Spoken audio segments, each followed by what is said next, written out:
All right, class. First off, as always, good day. I'm glad you're here.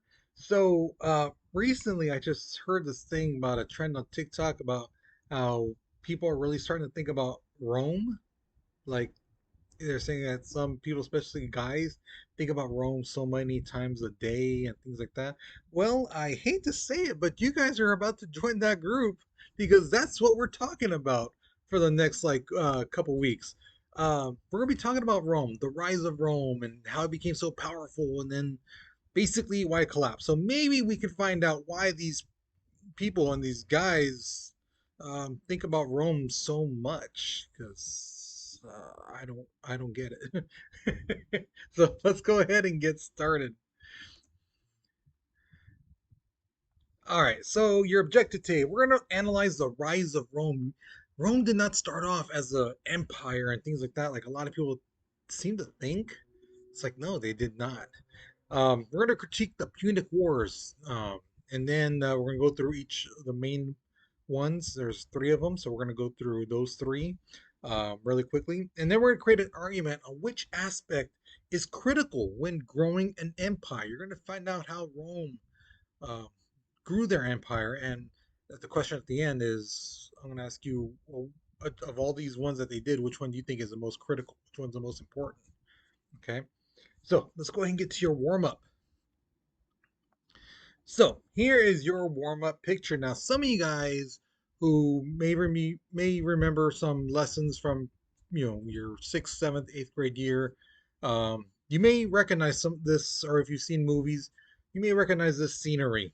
Okay, so my question to you is this: to explain and critique this picture and explain what's happening here. Okay, if you have some background knowledge, you know about the hand symbol. If you really look at the picture, some people are making a certain gesture with their hand. If you know what that means, explain what does that mean. You know, okay, so basically, tell me what you know. Who are those guys there? What's going on with the people? What's things like that? What's the interaction between them?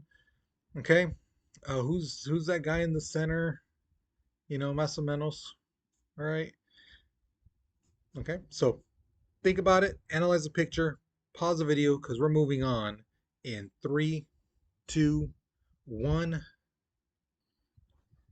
Okay. So here's the thing Rome was actually at the very, very, very beginning in control by this group called the Etruscans. Now, Rome was not an empire, like I said earlier. Rome was just actually like a little village, but they ended up growing, getting more people. The population started growing, and they grew into a city, but they were still under the control of the Etruscans. However, in 509 BC, they finally were able to overthrow the last Etruscan king, and then they were basically independent. Nobody was ruling them. They got to rule their own little city. And then they decide, you know what? We're going to be a republic. We're going to be ran by the people. People have the power. Now, here's the problem though, because they no longer had the Etruscans controlling them, meant they didn't have the protection of the Etruscans. So they were surrounded by enemies, and they were constantly being attacked because a lot of times, these other empires and groups would be looking at them going, "Oh, they're weak, they're tiny, they're small. We should just take over them, and we can absorb them into our group, and then we become more powerful." But the thing is, the Romans were actually able to fight them off, and they were actually able to expand. You know, so for the next 200 years, they fought off enemies who thought they were weak, and eventually they took over as what is known now as Italy. They took over that whole area. Now, the Romans did something very, very interesting in that they allowed some people to be full citizens. Now what does that mean to have your citizenship in Rome? Basically, like when you wanted food, you got good food. You want access to water, you got access to water. Um, Whereas other places, they had to try to get water to their place, or they had to go get it, or rely on water to come to them through flooding rivers and things like that. Maybe even trade. So that's the thing. So they made allies with surrounding communities, surrounding cities, city states, things like that. Now, The thing is, though, all they asked from these guys was this: give us your soldiers. We don't want your food. We don't want your gold, silver, and all this stuff. No, no, no. We don't want that. We want your soldiers. So whatever soldiers you have, bring them to our army. And those communities, after some time that showed that they were clearly loyal to Rome, they were given citizenship too. So that's how Rome really expanded. And when other uh, communities saw, like, man, it actually kind of pays in a sense to be loyal to Rome, some of them really decided, you know what, maybe we should try to be part of their empire. So some places they willingly joined Rome, whereas some places you're going to find said, no, no, we're not going to bow down to you. You want our territory, you're going to have to fight us. Now, that would bring them to the very powerful uh, country of Carthage. Carthage was a very, very powerful country at that time. The Phoenicians founded the Carthaginians around 800 BC, and their main headquarters was like in northern Africa, but they were in other places as well, scattered about. But the thing is, by 300 BC, they were a pretty formidable empire. Now, the thing is, if you can see on this map right there, you see where that red section is? It looks like a boot. That's Italy. That's where Rome controlled. Now, if you look at the toe area of Italy, there's a little island there. That's where Sicily is. And that's where Carthage um, had control of the island. And Rome was like, no, you're too close to us. That we don't feel comfortable you being this close to Rome. So they kind of butted heads a little. Now the thing is though, Carthage was the largest and richest state in the area. And Carthage just like, everyone else is bowing down to you guys. We don't do that. And this brought the Punic Wars between them. And there were three major wars in the Punic Wars. Okay. There was the first, second, and third, which we're going to get into right now. Now, the first Punic War lasted from 264 to 241 BC. And again, Rome basically their main goal was to kick the Carthaginians out of Sicily. Now, Carthage, they used something that nobody in Rome had seen before. They had an army, right? Standard, typical army. They had a cavalry, which, if you don't know, that's soldiers on horses. But the thing is, the Carthaginians brought out elephants.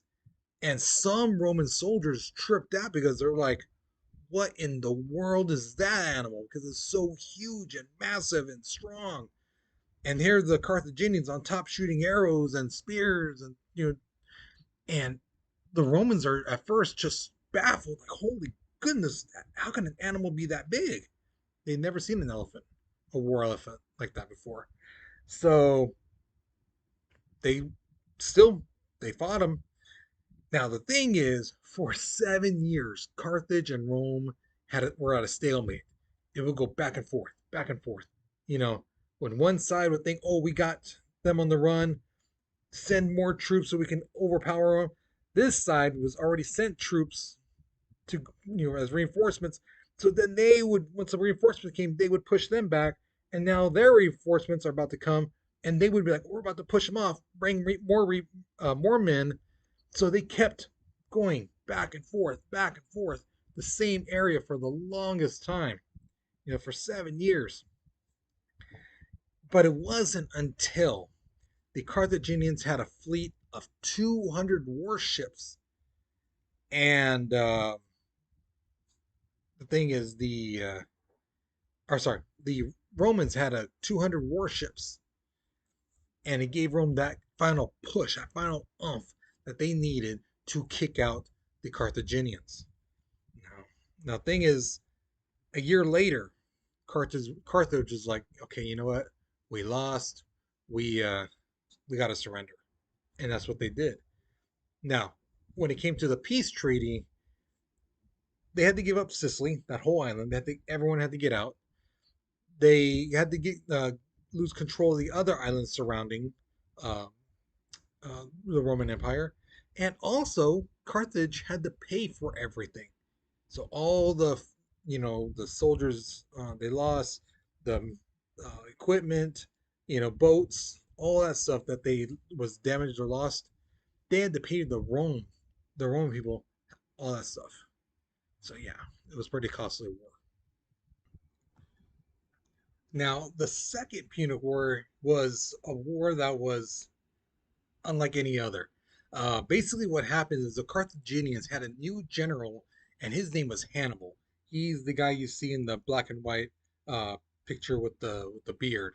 Now, the thing is, what made the Second Punic War unique is that Rome was almost completely defeated and destroyed. They could have been wiped out from history. Hannibal took time conquering Rome, one place at a time. And the thing is, it didn't just happen overnight, it took years. And the thing was, he just knew their tactics.